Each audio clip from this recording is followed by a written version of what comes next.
Hi, everybody. My name is Veronica. I'm head of analytics for Property Portal, and I'm going to talk to you tonight about some ways of thinking about engagement and retention that hopefully will be helpful to you guys.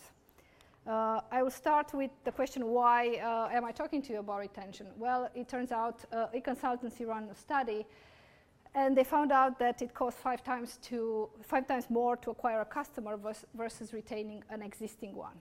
And that's pretty big money. Now, this doesn't mean that acquisition is out the window. It just means it's becoming more and more expensive. So retention is now the next best thing. And if we get better at it, it will be much better for the bottom line. Probably from the analytics literature, you are familiar with this framework, right? So you take the user from an acquisition stage, you activate them, and you retain them, and hopefully you get a lot of money out of them. So I'm going to talk to you about the top 3 boxes and how we think about them at Zoopla.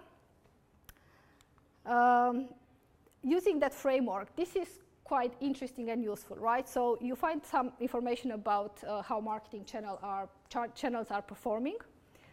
You find out some top-level information about how users use the site, what is the top feature usage, and you get some information about how much people like us, how often they come back, right? But this framework doesn't tell me how do I take a user from a less engaged state into a highly engaged state, right? How do I do this? How do I make these guys become my best users? And the way to answer that is breaking down the flow into multiple stages. First one, activation, right? So I'll pause acquisition for now because there is a lot of acquisition expertise out there. I'll talk about activation, right? So for Zoopla, it turns out that for a user to understand the value proposition, they need to run a search. So if you don't do that, it's pretty much lost on you, right? Ideally, they want to check the value of a property, because that's the main reason probably they come back or they come to us. And while we were defining these activation points, we ran a propensity modeling analysis to understand what's the tipping point, what's the moment when a user becomes engaged from active, right? So I come in, I check it out. What's the tipping point to becoming an engaged user and sending a lead to an agent? And it turns out that for Zoopla, saving a property, looking at properties and saving them to your account is actually a really good indicator for future engagement. So we would say this is our activation phase, and they are at the tipping point to move into the engagement phase. What's the engagement phase? Well, it's great to know if a user is engaged or not, but it's also a must to understand what are they engaging with and what's the level of engagement, because things are not equal, right? Especially on the web. So categorizing engagement into high, medium, and low is really useful, so you can actually bucket your users and address them in a different way.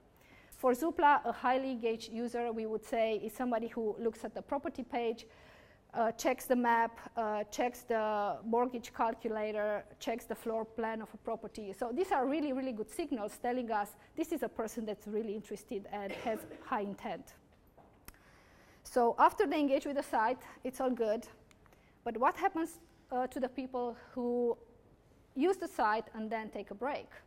Maybe it's a voluntary break, like I'm tired of it, I found my ideal home, I can move on with life. Or it's an involuntary one for whatever reason, right? So we can't forget about these guys. So it's not all about who's here today. It's about who was here some time ago, and maybe they should be coming back. So the idea is to define strategies for content and communication to bring these guys back, or be front of mind whenever they need some information about property again. So that they don't have to come back necessarily, but it's good to have an email in their inbox telling them, look, this is how many properties are on sale on your street. This is how crime rate in your area has changed. Maybe you can sell your property for a higher value in the next 3 months. Stuff like that, right? And you probably noticed that I haven't used the word retention yet, even if the presentation and the point of this was to talk about retention. Well, the reason for that is retention is an outcome, not a stage. So I would challenge the traditional framework that you see in analytics literature, and I would say retention is an outcome consisting on good activation, good engagement, and good resurrection. If we do a great job along these three stages, retention will be good. If you guys look at charts that are, not great in terms of retention, just go back on how user activate, engage, and come back to the site, and then you'll solve for retention. Otherwise, it's going to be really, really difficult. So this is my, if you take 1 point from this presentation, this would be it. Retention is an outcome. Good luck with that. And if retention is great, we can just move on with life and try other things. So yeah, thank you guys.